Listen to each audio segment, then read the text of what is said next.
ये है भारत का प्रसिद्ध नगर इलाहाबाद।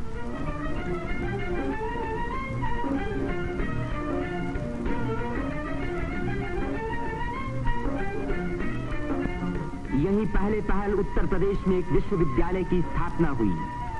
इसी वजह से ये नगर उत्तर प्रदेश की शिक्षा और सभ्यता का केंद्र माना जाता है। पंडित मदन मोहन मालवीय, पंडित गोविंद वल्लभ पंत और अनेक प्रतिभाशाली व्यक्ति इसी विश्वविद्यालय की देन हैं, जिन पर आज देश को गर्व है। ये है हमारे प्रधानमंत्री पंडित जवाहरलाल नेहरू का निवास स्थान, आनंद भवन। भारतीय राजनीति का ये एक प्रमुख केंद्र रहा है। इस नगर को तीर्थराज प्रयाग भी कहते हैं। यहीं गंगा और जमुना का संगम है। इसी संगम में गुप्त सरस्वती नदी भी आकर मिलती है। इसीलिए इस स्थान को त्रिवेणी संगम कहा जाता है। त्रिवेणी बहुत पुराने जमाने से भारत का एक पवित्र स्थान माना जाता है। सृष्टि की रचना की शक्ति प्राप्त करने के लिए यहाँ ब्रह्मा ने यज्ञ और तपस्या की। लक्ष्मी की प्राप्ति के लिए विष्णु ने भी यहीं तपस्या की। यहीं स्नान करके भगवान शंकर ने त्रिपुर राक्षस के वध करने की शक्ति प्राप्त की और यहाँ महात्मा बुद्ध ने संसार को सत्य का संदेश भी सुनाया। समुद्र मंथन के बाद जयंत के अमृत का घड़ा लेकर जाते समय एक अमृत कण छलक कर यहाँ गिरा और तभी से इस स्थान पर कुंभ मेले का महान पर्व आरंभ हुआ। इस वर्ष भारत का सबसे बड़ा कुंभ मेला इसी स्थान पर हुआ। इस मेले में लगभग 1 करोड़ व्यक्ति त्रिवेणी में स्नान करने के लिए आए। सदियों की गुलामी के बाद स्वतंत्र भारत का ये पहला कुंभ मेला था। त्रिवेणी में स्नान करके तन, मन और आत्मा को शुद्ध करने के लिए ही यात्रियां आते हैं। योगी और सन्यासी, गरीब और अमीर सभी प्रकार के लोग यहाँ इकट्ठे होते हैं। कुंभ मेले के मौके पर देश के नर नारी एक दूसरे के धार्मिक विचारों से परिचित होते हैं। धार्मिक संस्थाएं योगी और सन्यासी यौगिक क्रियाओं को दिखाते हैं।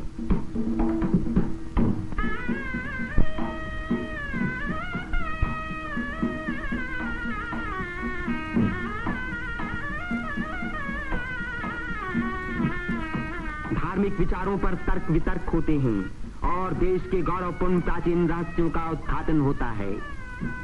यहाँ के सुंदर दृश्य प्राचीन भारत की महत्ता की याद दिलाते हैं।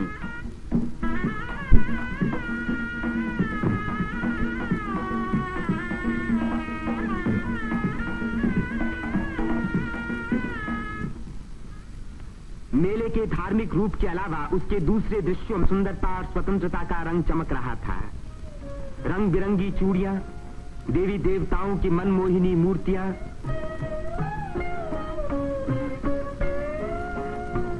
हरी जपन की मालाएं, सिंदूर और चंदन के ढेर, औरतों के साज श्रृंगार, बच्चों के खेल खिलौने, लाल बुझक्कड़ मिट्ठू मियां। तीर्थयात्रियों की सुविधा और सुरक्षा के लिए और स्वतंत्र भारत के इस महान पर्व को सफल बनाने के लिए उत्तर प्रदेश सरकार ने अपनी ओर से कोई कसर उठा न रखी। मेला शुरू होने के कई महीने पहले से ही सरकार की ओर से तैयारियां शुरू हो गई थीं। उबड़ खाबड़ जमीन को समतल बनाने के लिए बुलडोजर जैसी बड़ी बड़ी मशीनों से जमीन की सतह ठीक की गई।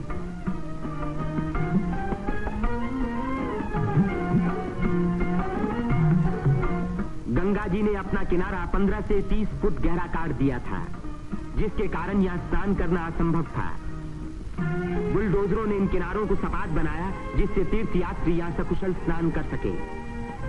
जिस काम को 1000 आदमी 3 महीने में खत्म नहीं कर सकते थे, उसी को 6 बुलडोजरों ने 15 दिन में पूरा कर दिखाया।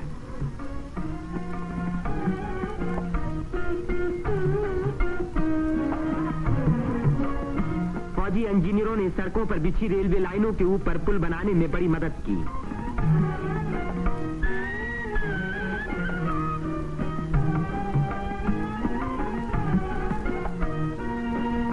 इससे रेलों के आने जाने के समय भीड़ सड़कों पर कभी न रुकी, बल्कि लगातार त्रिवेणी की ओर बढ़ती रही।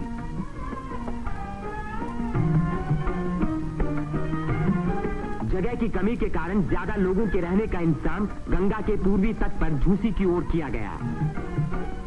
वहां से शेष मेले तक आने के लिए भारतीय सैनिकों और और उत्तर प्रदेश सरकार के सार्वजनिक निर्माण विभाग ने पीपों के 6 पुल बनाए। कुंभ मेले के इतिहास में यह पहला मौका था जबकि यहां बिजली लगी। 1000 बिजली के खंभे लगाए गए, जिनके लिए 160 मील से अधिक लंबी तार लाइन इस्तेमाल हुई। उत्तर प्रदेश के स्वास्थ्य विभाग ने यहां सफाई का बड़ा अच्छा बंदोबस्त किया। चारों तरफ मशीनों से लगभग 250 मन डीडीटी का भारी छिड़काव किया, जिसके कारण मेले में मच्छरों व मक्खियों का नामो निशान बाकी न रहा। मेले के आरंभ से ही सरकार ने हैजे के टीके लगवाने का प्रबंध किया। यात्रियों को सलाह दी गई कि वे मेला क्षेत्र में आने से पहले टीके लगवा लें। कदाचित इसी व्यवस्था के कारण मेले के मौके पर कोई भी रोग नहीं फैला। इतनी भारी भीड़ भाड़ के मौके पर आमतौर से दुर्घटनाएं हो जाया करती हैं। इन दुर्घटनाओं का सामना करने के लिए उत्तर प्रदेश सरकार ने चिकित्सा एवं स्वास्थ्य विभाग की एम्बुलेंस गाड़ियों से घायल और बीमार यात्रियों को तुरंत अस्पताल पहुंचाने का पूरा प्रबंध किया। 9 अस्थायी अस्पताल देरों में खोले गए, जिनमें 228 रोगियों को रखने का इंतजाम था। गरीब रोगियों को खाना मुफ्त में दिया गया। राशनिंग विभाग ने यात्रियों की सुविधा के लिए यहां आटा, शक्कर, मिट्टी का तेल और अन्य जरूरी सामान का भारी स्टॉक जमा किया, जिससे इन चीजों की कीमतें न बढ़ पाएं। इसी प्रबंध के कारण हर व्यक्ति को सस्ते मूल्य पर अपनी इच्छा का खाना मिल सका।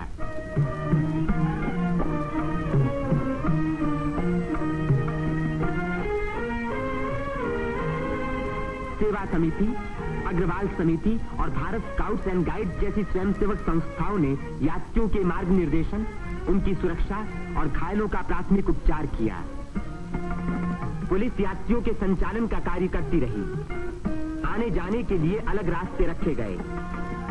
भीड़ को काबू में रखने के लिए चलते फिरते वायरलेस सेटों का इस्तेमाल किया गया।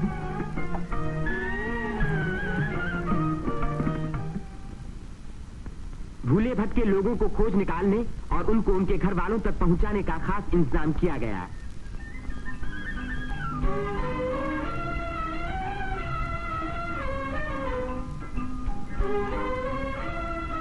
मेले में लाउड स्पीकरों का एक जाल बिछा दिया गया, जिससे भटके हुए लोगों का नाम पुकार पुकार कर उनको एक स्थान पर इकट्ठा किया गया। मेले के आरंभ होते ही उत्तर प्रदेश के मुख्यमंत्री पंडित गोविंद वल्लभ पंत ने मेले के बंदोबस्त का मुआयना किया। इस तीर्थ स्थान पर जमा हुए लाखों मेहमानों के सुख सुविधा की उन्हें बड़ी चिंता थी।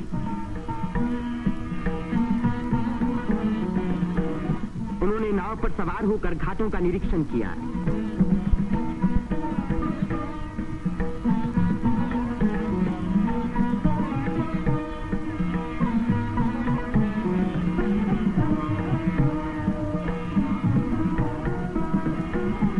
उन्होंने पीपे के पुलों को भी देखा।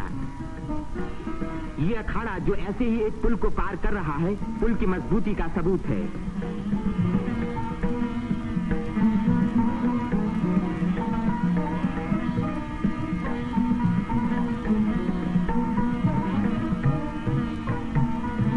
हमारे प्रधानमंत्री पंडित जवाहरलाल नेहरू ने भी मेले के इंतजाम का निरीक्षण किया। वे सड़कों पर घूमे और पुलों पर भी गए।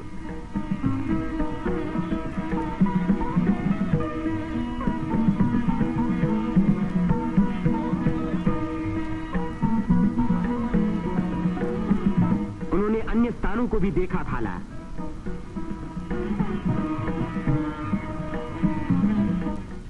भारत के अन्य लाखों व्यक्तियों की भांति हमारे राष्ट्रपति श्री राजेंद्र प्रसाद ने भी त्रिवेणी में स्नान किया। इस दिन अपार जन समूह यहां इकट्ठा था।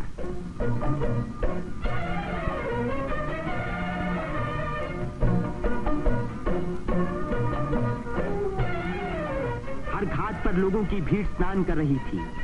उसमें नया जोश था और नई उम्मीदें थीं।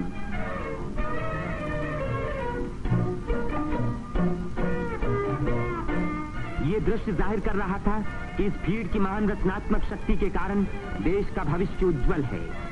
उसकी इसी शक्ति के कारण हमारी उन्नति के बड़े से बड़े कार्य अवश्य सफल होंगे।